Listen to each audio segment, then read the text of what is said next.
কোনো রকম কোনো হেল্পিং হ্যান্ড ছাড়া বাসার প্রত্যেকটা কাজ থেকে শুরু করে দুইটা বাচ্চা সামলানো, ইউটিউবিং করা, বিজনেস সামলানো, বিজনেসের প্রত্যেকটা কাস্টমার থেকে শুরু করে প্রত্যেকটা কাজ নিজের হাতে করা, আবার এর মাঝে বাচ্চাদের পড়াশোনা থেকে শুরু করে বাচ্চাদের খুশি করার জন্য তাদের জন্য ছোট ছোট নাস্তা তৈরি করা, এগুলো সব কিছু নিজের হাতে আমি একা যেভাবে সামলাচ্ছি সেগুলোই আজকের ভিডিওতে আপনাদের সাথে শেয়ার করব। আশা করি পুরো ভিডিওটা জুড়ে আপুরা আমার সঙ্গেই থাকবেন আর আপুদের কাছে ভালো লাগবে। আসসালামু আলাইকুম, কেমন আছেন সবাই? আশা করি আল্লাহর রহমতে যে যেখানেই আছেন অনেক অনেক ভালো আছেন এবং কি সুস্থ আছেন। আপনাদের সবার সুস্বাস্থ্য কামনা করে আজকে নতুন আরও একটি ভিডিও শেয়ার করতে যাচ্ছি। আশা করি আজকের ভিডিওটি সবার কাছে অনেক বেশি ভালো লাগবে।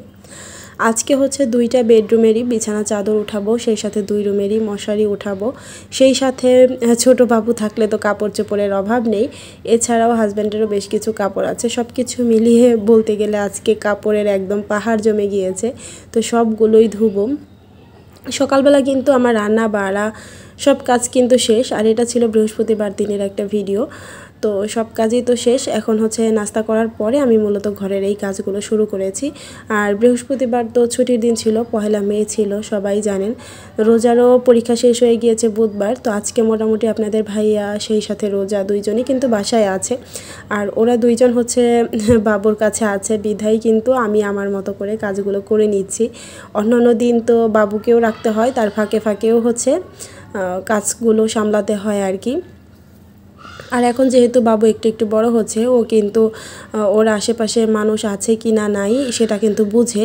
তো কেউ যদি না থাকে তখন কিন্তু মুখ দিয়ে অনেক জোরে জোরে শব্দ করে, সে মানে বোঝাতে চায় যে আমাদের ডাকছে, আমাদেরকে কাছে যেতে বলে, আমাদেরকে কুলে নিতে বলে, এই আর কি। তো একটা আপু আমাকে গতদিন প্রশ্ন করেছিলেন যে আমি বাচ্চা রেখে কিভাবে কাপড় ধুই, কিভাবে গোসল করি, এই কাজগুলো আসলে বাচ্চা নিয়ে কিভাবে করি, যখন এগুলো করি তখন কি বাচ্চা অন্য কেউ দেখে কি না, বাবুকে অন্য কেউ দেখবে বা অন্য কেউ রাখবে, সেই ফাঁকে আমি কাজ করব, সেই সৌভাগ্য আসলে আপু আমার নেই, বা একা যারা বাচ্চা সামলায় কারোরই নেই। তবে এই যেরকম ছুটির দিন যখন থাকে তখন শুধু রোজার বাবা দুজনে মিলে একটু দেখে, তবে অন্যান্য দিনগুলো কিন্তু আমার একাই বাবুর টেক কেয়ার করতে হয়। আমি হচ্ছে বাবু যে টাইমে ঘুমায় সেই সময়গুলো কিন্তু আমি খুব দ্রুত কাপড়গুলো ধুয়ে ফেলি। আর গোসলের ব্যাপারটা যেদিন ও ঘুমানোর টাইমে অনেক সময় গোসল করে ফেলি। আবার অনেক সময় আছে কিছু কিছু টাইম থাকে না যে বাচ্চারা বোঝা যায় যে এখন 5টা মিনিট ও হচ্ছে একটু খেলবে, যেমন বিশেষ করে ওকে খাওয়ানোর পর ও কিন্তু 5-7 মিনিট খেলা করে একা একাই, বা ও যখন ঘুম থেকে উঠে যায়, অনেক বাচ্চা আছে ঘুম থেকে উঠেই কান্না শুরু করে, তবে ও কিন্তু ঘুম থেকে উঠে কান্না করে না। ঘুম থেকে উঠে বেশ কিছুটা সময় ও তাকিয়ে খেলাধুলা করে একা একাই। এইরকম বেছে বেছে যে টাইমগুলোতে ও একা নীরব থাকবে সেই টাইমটাতেই আমি হচ্ছে ঝটপট 5 মিনিটের মধ্যে গোসলটা সেরে ফেলি। আমি কিন্তু আপনাদের সাথে কথা বলতে বলতে দুইটা বেডরুমেরই বিছানা চাদর উঠিয়ে নিয়েছি, আর এখন হচ্ছে এক এক করে ঘরের কাজ করছি। আসলে আজকে ওইভাবে ঘরদোর ক্লিনিংয়ের সব কিছু ক্যাপচার করতে পারিনি, যেহেতু সবাই বাসায় ছিল সেই কারণে সব কিছু সম্ভব হয়নি। খুবই ঝটপটের সাথে বাসার কাজগুলো সেরে নিচ্ছিলাম। আবার হচ্ছে একটা মজাদার পিঠার রেসিপিও আপনাদের সাথে শেয়ার করেছি। তেল বানানোর জন্য কিন্তু অনেক জিনিসই অনেক জায়গা থেকে আমাকে কালেক্ট করতে হয়। তো সব জিনিস তো আসলে একদম অ্যাকুরেট পরিমাণে আনা হয় না যে এতটুকু তেল বানাতে আসলে এতটুকু লাগবে এতটুকুই নিয়ে আসি, এরকমটা না। কিছু কিছু জিনিস আসলে মানুষের বাড়ি বাড়ি গিয়ে কালেক্ট করতে হয়, যেমন মেহেদি পাতা, পেয়ারা পাতা, তারপর নিম পাতা, এগুলো কিন্তু আশেপাশের কোনো না কোনো বাড়ি থেকে এগুলো কালেক্ট করতে হয়। তো তখন দেখা গেছে যতটুকু সম্ভব নিয়ে আসা হয়, আর এগুলো পরবর্তীতে কিন্তু সংরক্ষণ করে রেখে ব্যবহার করা হয় আর কি তেল বানানোর জন্য। তো এই যে এখানে হচ্ছে বেশ অনেকগুলো মেহেদি পাতা দেখতে পাচ্ছেন, আমি কিন্তু 2বার অলরেডি তেল বানিয়ে ফেলেছি, তারপরও কিন্তু এতগুলো মেহেদি পাতা রয়ে গিয়েছে। এগুলো হচ্ছে আমি সব রোদে দিব। আপনারা যারা চুলের সমস্যায় ভুগছেন, চুলের সব ধরনের সমস্যা দূর করে খুব সুন্দর হেলদি ঝলমলে চুল পেতে চান, তারা কিন্তু চাইলে আমাদের অর্গানিক হেয়ার অয়েলটি নিয়ে নিতে পারেন। এটা আপনাদের চুল দ্রুত লম্বা করবে, তার পাশাপাশি কিন্তু নতুন চুল গজাবে, চুল পড়া বন্ধ করবে, চুলের খুশকি দূর করবে। বলতে গেলে চুলের যত ধরনের যত সমস্যা আছে সব কিছু দূর করবে মাত্র এই একটি তেল। আমি কিন্তু আমাদের বাসায় যে রোজা মামনি আছে, ওর 2.5 বছর 3 বছর বয়স থেকেই কিন্তু ওকে আমি এই তেলটি ব্যবহার করি। এছাড়াও কিন্তু আপনাদের ভাইয়ার মাথায়ও এই তেলটি ব্যবহার করি। তো আপনারা বলতে গেলে একদম বাচ্চা থেকে শুরু করে ছেলে মানুষ বা মেয়ে মানুষ যারাই হন না কেন সবাই কিন্তু এই তেলটি ব্যবহার করতে পারবেন। আর এই তেলটি আমি 35টি উপাদান দিয়ে সেই সাথে বেশ কয়েক রকমের তেলের মিশ্রণেই কিন্তু এই তেলটি তৈরি করি নিজের হাতে। আর এই তেলের কিন্তু কোনো রকম কোনো সাইড ইফেক্ট নেই, বরঞ্চ 100% কার্যকারী। আপনারা একবার হলেও এই তেলটি ব্যবহার করে দেখতে পারেন, আশা করি আপনারা এই তেলের একদম ফ্যান হয়ে যাবেন।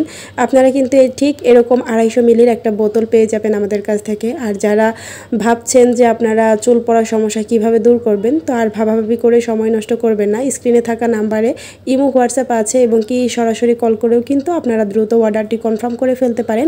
মাত্র একটি বোতল ব্যবহার করে দেখেন, ইনশাআল্লাহ আপনাদের চুলের সব সমস্যা দূর হয়ে যাবে। এরপর আপনি রেগুলার আমার কাছ থেকে তেল নেবেন ইনশাআল্লাহ।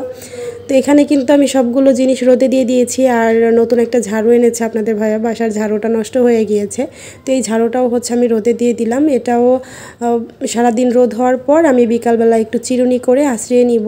ঝাড়ুর মধ্যে যত ফুল থাকে সেগুলো সব পড়ে যাবে, এরপরে কিন্তু ঝাড়ু দিয়ে ঘর ঝাড়ু দেওয়ার মানে উপযুক্ত হয়ে যাবে। এখন তো আর ঘর ঝাড়ু দেওয়া যাবে না। আমাদের বাসায় নতুন একটা ভাড়াটিয়া এসেছে, সম্ভবত 5 তলায় হতে পারে, আমার কোনো আইডিয়া নেই। তো তাদের হচ্ছে বেশ কিছু গাছ ছাদে রেখেছে, দেখতে ভালোই লাগে। আর এই যেগুলো হচ্ছে আমার গাছ।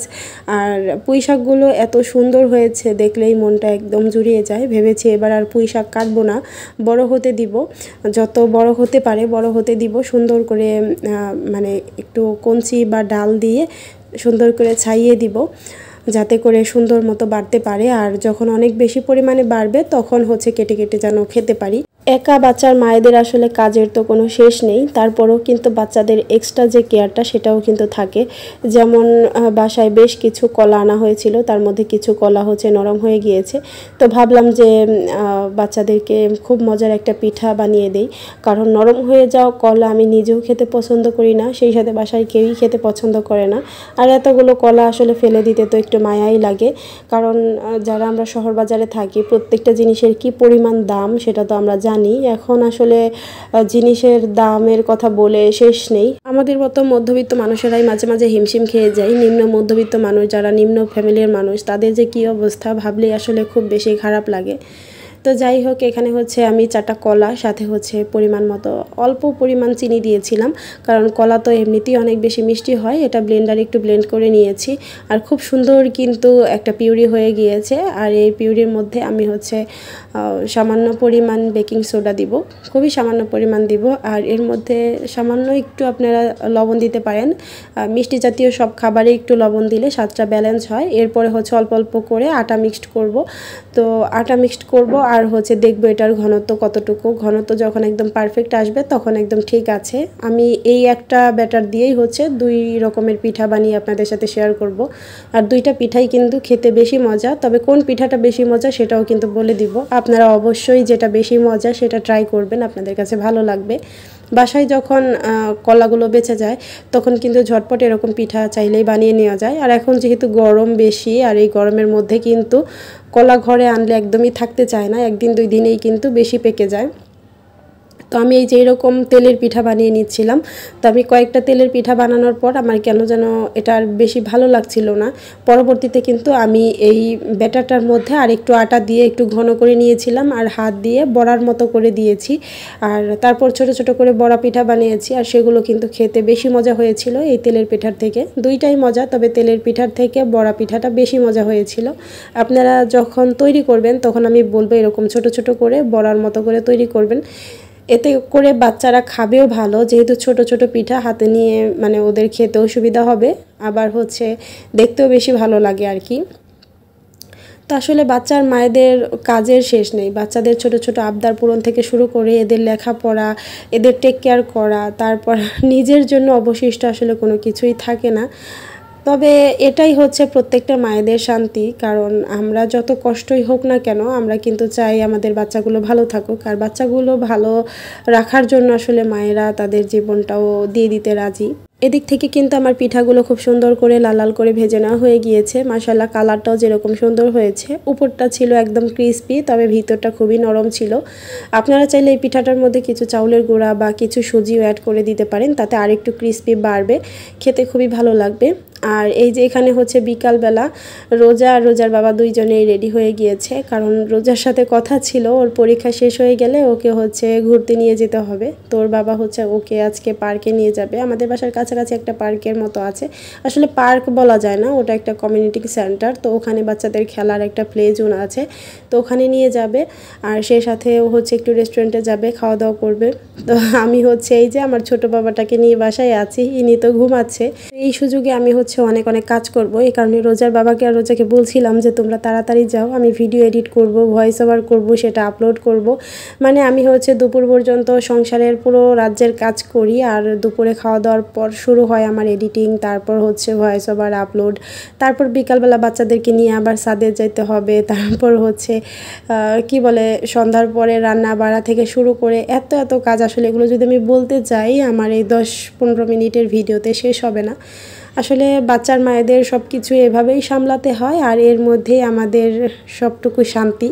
সব শেষে যখন দেখি না ফ্যামিলি সবাই অনেক অনেক ভালো আছি, এটাই আসলে সব কিছুর তৃপ্ততা। তো আপনারা সবাই আমাদের জন্য দোয়া করবেন যেন আমরা সবসময় এভাবে মিলেমিশে ভালো থাকতে পারি, সুখে থাকতে পারি। আপনাদের সবার জন্য দোয়া রইল। আজকের ভিডিও থেকে এখানে বিদায় নিচ্ছি।